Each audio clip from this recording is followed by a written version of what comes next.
भगवान पर विश्वास का असली महत्व क्या है? आज हम इस विषय पर बात करेंगे। भगवान पर विश्वास सिर्फ एक धार्मिक या आध्यात्मिक अनुभव नहीं है, बल्कि ये हमारी जिंदगी के हर पहलू को प्रभावित करता है। जब हम भगवान पर विश्वास करते हैं, तो हम अपने आदमी और दिल को शांति देते हैं। विश्वास का मतलब है आपको किसी ऊंची शक्ति के हाथ में देना। ये विश्वास हमें संकट के समय में सहारा देता है। जब हम मुश्किल में होते हैं, तो भगवान पर विश्वास हमें हिम्मत और साहस प्रदान करता है। भगवान पर विश्वास करने से हमारी सोच में भी सुधार आता है। हम जिंदगी को एक नई नजर से देखते लगते हैं। हर समस्या का समाधान हमारे विश्वास के अंदर छुपा होता है। ये विश्वास हमें आशा और उम्मीद देता है, जो हर कहानी को पार करने में मदद करता है। इसीलिए भगवान पर विश्वास का असली महत्व ये है कि ये हमें एक बेहतर इंसान बनाता है। हमें एक दूसरे के प्रति संवेदना और प्यार की भावना दे देता है। आखिर में, अगर आप भगवान पर विश्वास करते हैं, तो आप खुद को एक नई दिशा में ले जा रहे हैं। आपका विश्वास ही आपके सपनों को साकार करने का रास्ता है। विश्वास के बिना कोई नहीं रह सकता। यह मानव व्यक्तित्व का एक अविभाज्य पहलू है। यहां तक कि सांसारिक गतिविधियों में भी विश्वास की आवश्यकता होती है। उदाहरण के लिए, किसी होटल में भोजन करने के लिए इस विश्वास की आवश्यकता होती है कि भोजन जहरीला नहीं है। इसी तरह बैंक में पैसा जमा करते समय हमें भरोसा होता है कि हमारा धन सुरक्षित रहेगा और बैंक उसे हड्डी एचपेगा नहीं। अतः जीवन के हर कदम पर विश्वास की आवश्यकता होती है। हमारे जीवन की दिशा इस बात से निर्धारित होती है कि हम अपनी आस्था कहाँ रखते हैं। उदाहरण के लिए, जो व्यक्ति यह मानता है कि धन महत्वपूर्ण है, वह धन संचय करने में अपना पूरा जीवन व्यतीत कर देता है। महात्मा गांधी का सत्य और अहिंसा में दृढ़ विश्वास था। उनका विश्वास इतना मजबूत था कि उन्होंने अपनी मान्यताओं के आधार पर भारत के स्वतंत्रता आंदोलन का नेतृत्व किया।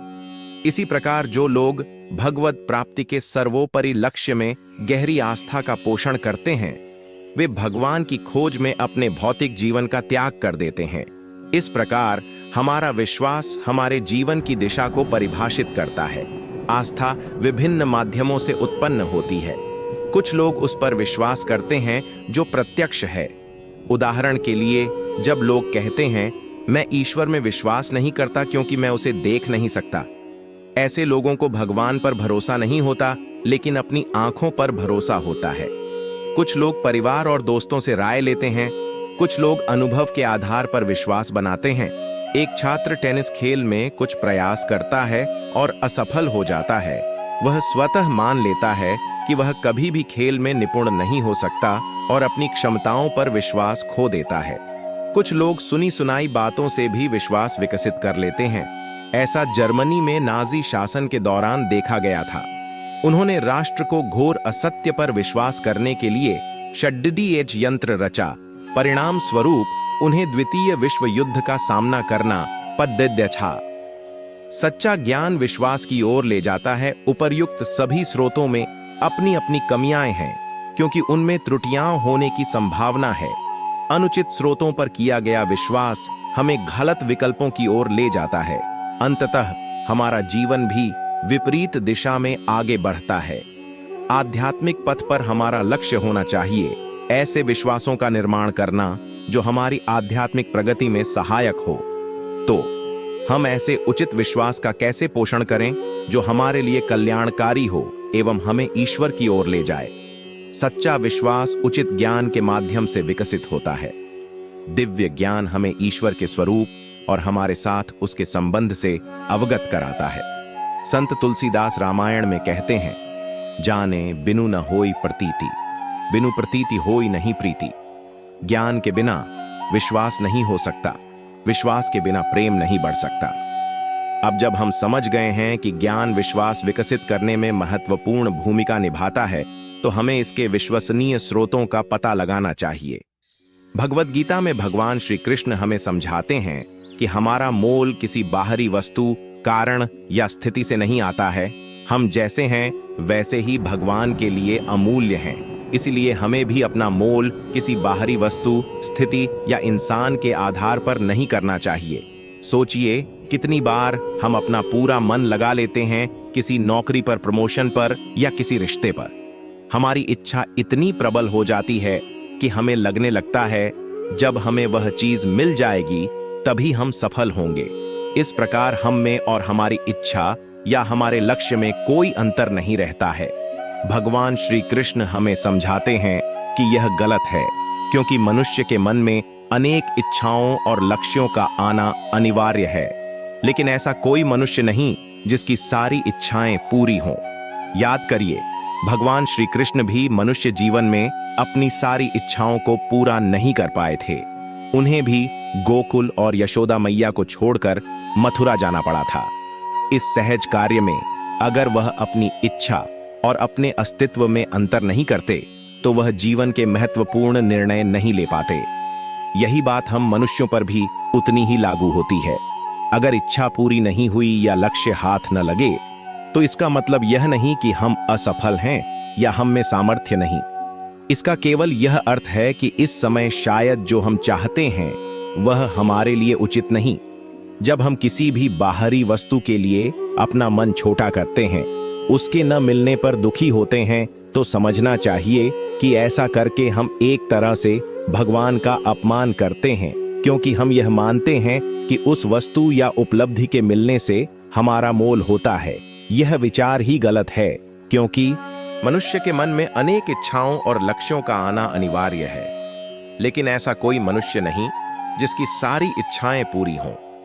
याद करिए, भगवान श्री कृष्ण भी मनुष्य जीवन में अपनी सारी इच्छाओं को पूरा नहीं कर पाए थे। उन्हें भी गोकुल और यशोदा मैया को छोड़कर मथुरा जाना पड़ा था। इस सहज कार्य में अगर वह अपनी इच्छा और अपने अस्तित्व में अंतर नहीं करते तो वह जीवन के महत्वपूर्ण निर्णय नहीं ले पाते। यही बात हम मनुष्यों पर भी उतनी ही लागू होती है।